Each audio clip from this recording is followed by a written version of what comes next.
अब तो राम मंदिर का मुद्दा उठाया है, कहा है कांग्रेस ने रोड़ा अटकाने की कोशिश। यही मैं कह रहा हूँ कि ये तमाम डाइवर्ट कर रहे हैं, नॉन इश्यू को इश्यू बना रहे हैं। इश्यू के आधार पर ये हमसे मुकाबला नहीं कर रहे हैं। हम इनको चैलेंज कर चुके हम लोग, तुम आओ हमारे साथ में, ये बहस करो कि हमने काम किया है नहीं किया, मालूम पड़ जाएगा। जहाँ तक राम मंदिर के रोड़ा अटकाने की बात कर रहे हैं, ये बहुत बड़ी बकवास कर रहे हैं।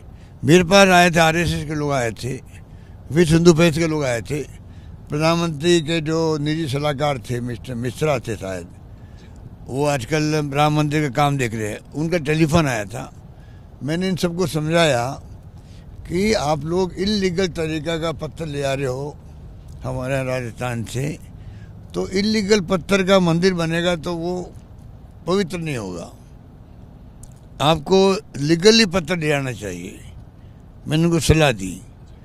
उसके बाद में फिर उन्होंने मेरी सलाह मानी।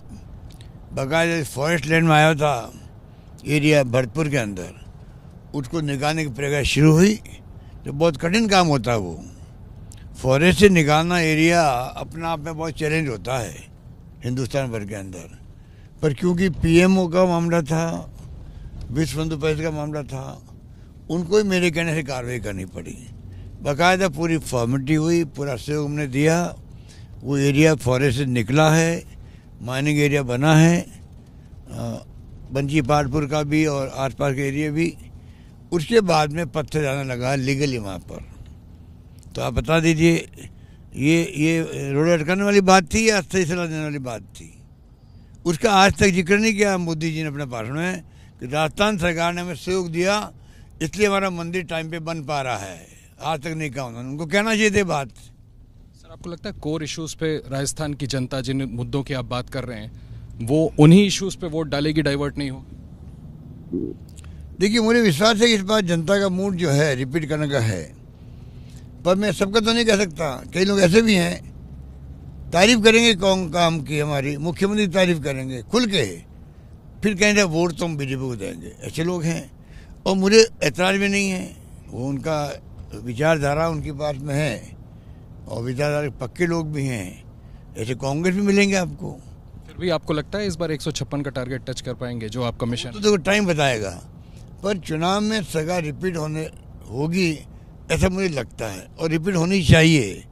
एक 90 साल के हमारे एक मेंबर पार्लियामेंट रहे थे पंडित रामकिशन, उनका भाषण में सुन रहा था। उन्होंने कहा मेरी जिंदगी के अंदर इस सरकार ने जितने काम किए हैं तो आज तक किसी सरकार ने नहीं किए होंगे। अगर अब भी रिपीट नहीं होती है तो लोग काम करेंगे ही नहीं। सर, हम एयरपोर्ट पहुंच गए। आपसे एक छोटा सा सवाल मैं और कर लूं।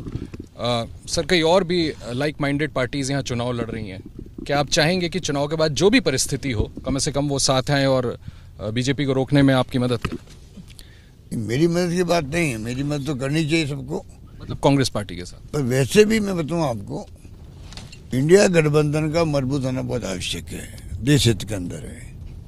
उसमें सबको बड़ा दिल रखना पड़ेगा।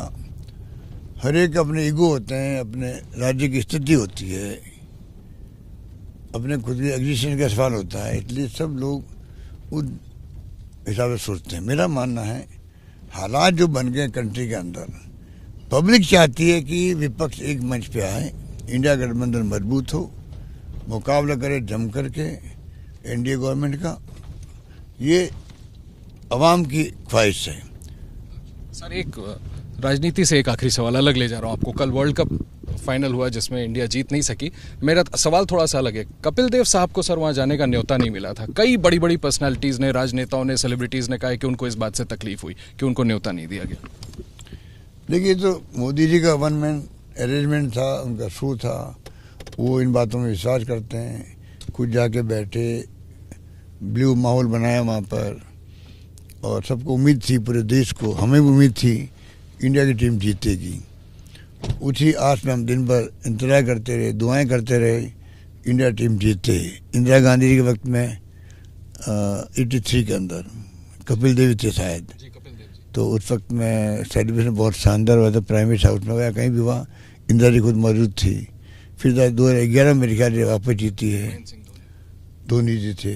तो मेरा मतलब कि कल भी उम्मीद थी हमें पर चलो खेल है, खेल तो चुनाव खेलों में तो जीत हार होती रहती है, पर ओवरऑल जो है मैं मानता हूँ कि इंडिया की टीम वहाँ तक पहुँची है, ये हमारे लिए गर्व की बात है और मेरी बहुत शुभकामनाएं रहेगी आगे के लिए। सर आपको भी हमारी शुभकामनाएं। बहुत बहुत शुक्रिया, आपने बिजी स्केड्यूल में टाइम दिया। बहुत बहुत शुक्रिया गहलोत साहब, मुख्यमंत्री राजस्थान, जिनका कहना है कि उनको पूरा भरोसा है कि इस बार राजस्थान में कांग्रेस की गवर्नमेंट वापस रिपीट होगी। कैमरामैन निखिल रस्तोगी के साथ आशीष कुमार सिंह, एबीपी न्यूज, जयपुर। जैसे ही घड़ी का काटा दोपहर 2:30 पे आए, बबीता जी का दिल सास बहू साजिश के लिए मचल जाए। और ये है इनकी बहू, पूरे दिन ऑफिस की टेंशन हो जाए गॉन जब ये करें अपना फेवरेट शो फ्री टाइम पे ऑन। इनकी तरह आप भी देखिए अपना फेवरेट शो अपने टाइम पर और डाउनलोड कीजिए एबीपी लाइव ऐप अपने स्मार्ट टीवी पर।